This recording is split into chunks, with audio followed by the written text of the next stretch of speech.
Good morning from White River Nursery here in Fayetteville, Arkansas. It is a beautiful fall morning here, and as we move toward winter, our leaves are changing and dropping, and a lot of times this is an opportunity to realize where you might need an evergreen in your landscape.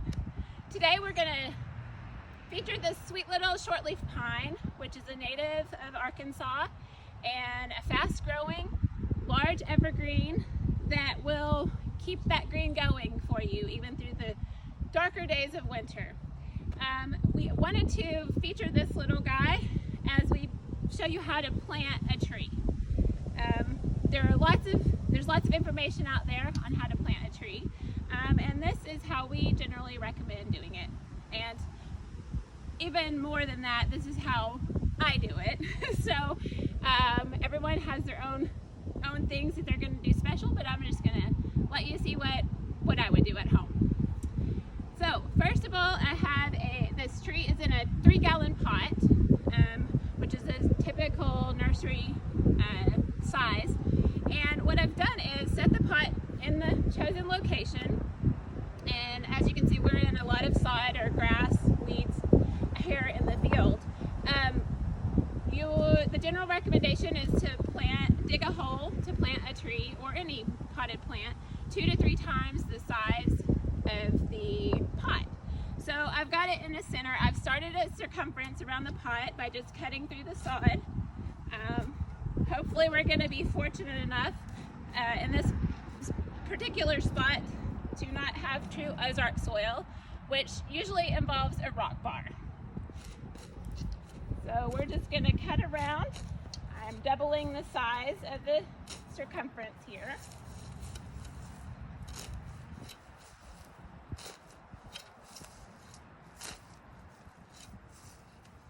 And often, whenever I'm getting ready to dig a hole like this, you can see off to the side I've got some plastic down. Many times I get in a hurry to plant something when I decide I'm inspired and forget to bring my tarp, but I managed today. I like to have a tarp or something to catch the soil that I'm taking out, so that when I mix some amendments in it and try to get it back in the hole, it's not all in the grass area that I just covered up with the soil I need to put back. We've had lots of good rain here in Northwest Arkansas lately. We got some nice muddy soil. We got all this sod out of the way and some of the biggest chunks. We're down to just about the right level on the soil. As I mentioned, we had a lot of rain, so we do have some chunks. It's good to kind of chop those up as you go so that you can get them out of your way onto your tarp. And we were also lucky we didn't hit any huge boulders or wonderful roots or anything. So we have here a disc, more or less. You notice that I didn't cut straight down with the shovel. We don't want to make a real steep-sided hole for the root system. A nice bowl shape is what you're going for. And we're going to take this little pine tree out. A lot of times if a tree or a plant is not too root bound, where roots are coming out the bottom, you can roll the plant to kind of loosen that root mass in the soil that's in there. And a lot of times you can do that number and tap it off. If it is really growing out the bottom of the bucket, you often have to cut the roots, and that's okay because it's going to grow new ones. And sometimes you have to cut the bucket with some clips or scissors or a knife to get it peeled off if it's super root bound. As you can see with our little pine tree here, we've got some nice roots going on. There is the white roots, or all your active growing roots, and it's not too terribly root bound. So I'm going to loosen the roots a little bit, but if this was severely root bound, meaning all I saw was roots and hardly any soil on the outside edges, I would take a knife and be a little more aggressive. And so old steak knives are great for the yard work, especially serrated. They allow you to kind of dig in where a real sharp box cutter type knife could work, but this gives you a little more teeth to it. So if this was really root bound, I would do maybe 4 cuts across the quadrants and make an X in the bottom. Since it's not, and I can kind of move the soil just with my fingers, something like a garden fork can help you kind of tease up the roots all the way around the root ball. You're not trying to damage the roots, but you will. It's okay. They're going to grow back. So don't be too shy about this, because if you don't get it out of this container shape, the roots can continue to grow in a circle and strangle the tree. So you're trying to encourage new growth roots. Whenever you break the roots, it does encourage it to kind of reach out, and it's just coming out of its ball shape. And do some on the bottom too, depending on what your roots look like. Again, this is a very loose soil, so it's doing pretty good at opening up there. So now, as you can see, I'm an overachiever. I've dug the hole a little too deep, so I'm going to grab some of this soil that I took out and put a little more back in the bottom. I want to get it to the same level as the soil was on the tree in the pot. And with the majority of plants, that is the rule. You don't want to bury deeper. There are some plants that can benefit from that. Not so much pine trees. Alright, so we're looking to be level with the grass line. And if your soil is really loose and tends to sink as you water it in, you might want to go a little higher so that it can settle. This soil is pretty nice for Arkansas soil, and I think it's going to hold up well as we water in.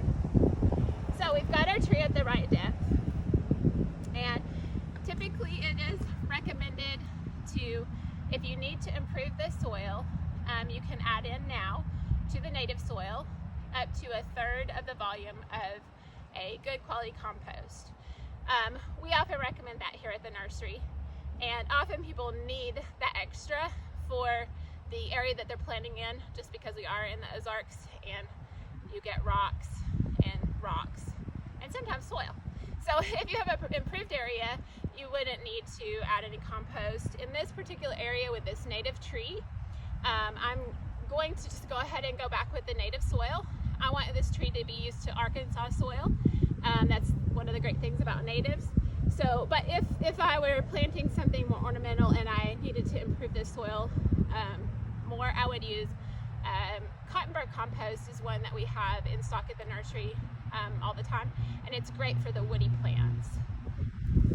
So I'm just going to go ahead and backfill the hole, and as I go, I'm going to kind of pack it in. My soil is pretty damp, so I don't want to like turn it into concrete as I go this morning, just because it is such a nice wet soil.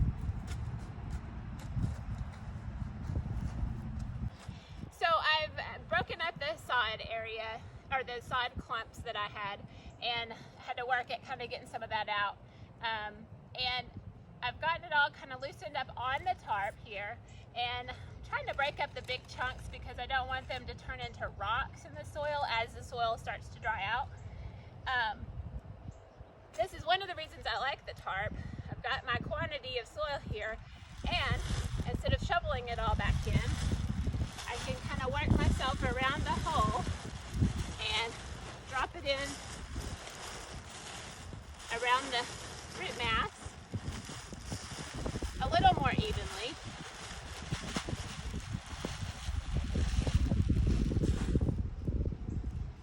And then just kind of pull it around. So I've got it pretty evenly around the hole. Now I am going to go ahead and use my foot to pack down the soil. And you'll notice that there is some of the native soil over the root mass, but you can see the darkness. I hope you can see the darkness. That was the original root mass, so I'm not really that deep. It's just slightly over the top. And again, I'm not trying to just concrete it in, just want to get that soil around the root ball. You don't want to leave air pockets because that dries out the roots and then they die off. So that's why it's important to try to get the soil back in around the roots. At this point, if I mentioned using the compost mixed in with the soil, which you could do. You also could use the compost product now to top dress. Since we are in the fall, heading quickly into winter, putting a whole lot of fertilization on the tree can encourage growth on these warm days and set it up to have more frost damage on the new growth. So for today, we're going to skip that. And vital to planting a tree or any plant is to water it in.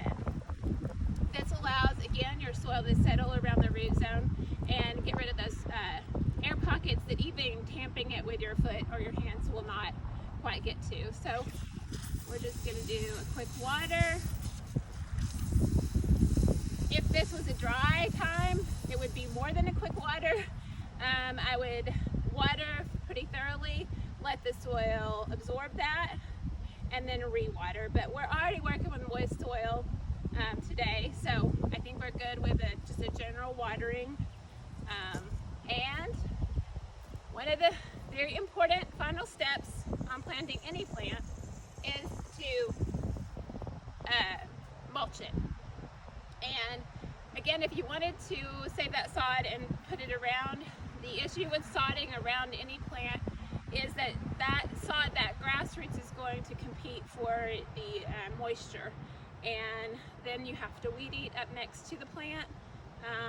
And my experience with weed eaters next to plants tends to not be good. You end up hitting and you can cut through the growing layer of the plant's stem or trunk.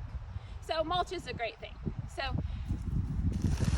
we have pine bark mulch here. We have actually 4 different kinds of mulch, and that really it's more or less just what you like the look of. You can mulch with leaves, pine needles that you have at home, especially this time of year when leaves are dropping. But this is always nice because it's in a bag ready to go, and it's a fairly nice texture. I mean, it is a nice texture compared to, like, there are products out there called pine nuggets, and they're a lot thicker. They still do the mulching, but this consistency is a lot nicer as it breaks down in the soil. So you would then and if you're going to spend money on anything, spend money on mulch and take the time. It really does pay off in the long run. It's going to keep the weeds away. It's going to retain the moisture. It's going to make a happier root zone for your plant. So it is worth the effort and the investment. And 2 to 3 inches at least is usually recommended. I err on the side of too much. Just light all over my face. And I will put 4 inches if I can. When you do mulch, you want to, this little guy has low branches here, but you do not want to pile up.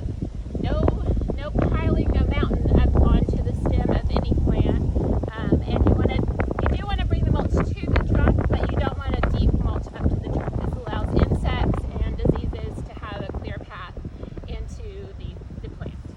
And now you have a sweet little pine tree to grow up into a 50-foot pine someday pretty quickly and give you that evergreen aspect that can cheer us all up in the winter. Thanks a lot for watching, and we'll see you next time.